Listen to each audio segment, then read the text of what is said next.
Hello everyone welcome back to my channel. तो चलतु आज बनैबा गोटे क्रिस्पी बिस्कुट रेसिपी जहाँकि अति सहज रही जाए घरे बनैबा अति कम सामग्री बनैबा।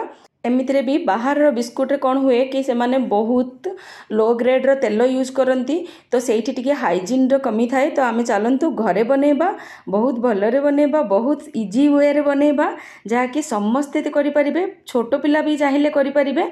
देखंतु बहुत ही बढ़िया रेसिपी आपण को मु गोटे भांगिकी भी देखौछि देखंतु केते सहजरे भांगी जाउछि। आपण देखि भी पारुथिबे भितरटी केते माने क्रिस्पी देखा जाउछि और टेस्ट भी यार बहुत भलो थिला। तो चलंतु रेसिपीटी स्टार्ट करिबा।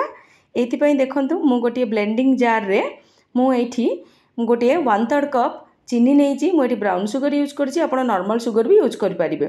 ओ एठी मु 4 रु 5 टी गुजराती नहीं आकु आमे कोन करिबा पूरा फाइन ग्राइंड कर लेबा कारण गुजराती को आपण कुटिले भलो भाबरे पीसी होएनी किंतु चीनी संगे आप ग्राइंड करले भलो भाबरे गुंड हो जाए।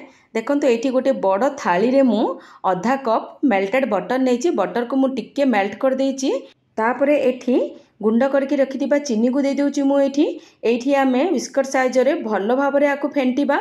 आपन को जदि आवश्यक लगे ताहले आउ टिके घिओ बा टिके 3 रु 4 चम्मच आपण क्षीर नहीं पारिबे। मु एठी 3 रु 4 चम्मच क्षीर नैथिली तापर आकु आमे भलो भाबरे 2 रु 3 मिनिट एमिति माने फेंटिबा बिस्कुट साइज रे। तापर ए स्टेज रे मु कोन करूछि गोटे कप मैदा दोछि एठी मु तापरे मु एठी आधा कप बेसन दोछि एठी मु बेसन द्वारा बहुत भलो फ्लेवर आस्ते। 2 रु 3 चम्मच सुजी देछि एठी मु 2 चम्मच मिल्क पाउडर आधा चम्मच बेकिंग पाउडर और 1/4 चम्मच बेकिंग सोडा और टिके लुण देछि। लुण देबा द्वारा आर टेस्ट एनहांस हो जाए। आपण एठी मने रखिबे मिल्क पाउडर देबा द्वारा आर टेस्ट बहुत भलो लागि थाए क्रीमी लागि थाए। एठी कोन करिवे आपण सब गुडा को मंथा मंथी करके मिसेइबे। जदि आपण को आवश्यक पड़ी थाए ताहाले आपण 2 रु 3 चम्मच एठी क्षीर यूज करि परिबे। बट एठी मोर एतिकी रे हेई गला। देखंतु मु सब गुडा को गोटे जगह रे जमा करूची एपरी आपण भलो भाबरे आर अटा डोगु बा डो टिकु टिके माने भलो भाबरे डो को नीड कर देबे। तापरे एठी मु कोन करछि गोटे गोटे पोर्शन नै कि मु एठी गुळा करछि। आपण चाहिले किछि मेजरमेंट रे भी गोटे गोटे गुळा नै परिबे। एठी आपण मन पसंद रा आपणकर डिजाइन दे परिबे। मु चाकू रे एमिति 4टी कट लगे देथिली। आपण मन पसंद रो फोक संगे भी आपण भलो भाबरे डिजाइन दे परिबे। देखंतु एठी मु सब गुड़ाक बिस्कुट को एमिति करि नउछि। मने रखिबे एठी पूरा पतला करिबेनी कारण ए बिस्कुट हेबा टाइम रे टिके बड़ हो जाए। तो एठी देखंतु मु भलो भाबरे गुळा करके आपण आपणको हिसाब रे शेप और साइज देई परिबे बड़ छोट करि परिबे। एठी देखंतु मु सब गुड़ाक बिस्कुट को गढ़ी नैछि। तापरे एठी आमे आपणकर मन पसंद रो ड्राई फ्रूट्स भी देई परिबा एमिति प्लेन भी करि परिबे। मो पाखरे पिस्ता थिला तो मु एठी पिस्ता गुडा को टिके टिके देई देउछि। आपण चाहिए प्लेन भी करि परिबे बा टूटी फ्रूटी भी देई परिबे। देखंतु सब गुडा को बिस्कुट हेई गला। आकु मु बेकिंग ट्रे रे रखि दोउछि। एठी मु गोटे जाली नैछि तापरे मु 2टी बटर पेपर लगे देछि जा द्वारा कोन होबो कि बिस्कुट गुडा को बहुत माने बहुत भलो रे बाहर को पळे आसीबो।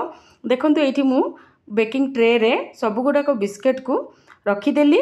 एठी आमे आपण मने रखिबे एठी आपण कड़े रे भी बेक करि करिवे। मु किंतु आज एयर फ्रायर रे बेक करूछि। देखंतु एठी मु बिस्कुट गुडा को नेकी एयर फ्रायर रे अरेंज कर देली। मु आगरु एयर फ्रायर को 3 मिनट 160 डिग्री रे प्री हीट कर देइथिली। देखंतु एठी मु आको भलो भाबरे अरेंज कर देली। तापरे आको आमे 160 डिग्री रे 13 मिनट पर्यंत कुक करिबा। मझिरे आपण टिके चेक कर नेबे। 13 मिनट पर देखंतु बिस्कुट टी बहुत भलो रे हे जाईची। मु काडी के आपण को देखौची।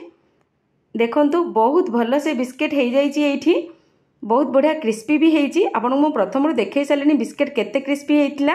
आशा करुँची आपन को बिस्कुट रेसिपीटी बहुत ही भल लगी। जदि भल लगी लाइक गोटे तो निश्चय करेंगे। जदि चैनल नुआ अच्छा सब्सक्राइब करने को बिल्कुल भूलें। आपण भी बनातु मो सांगे आपण अनुभूति निश्चय शेयर करूँ। रोची पुणी भेटा नुआ वीडियो रे।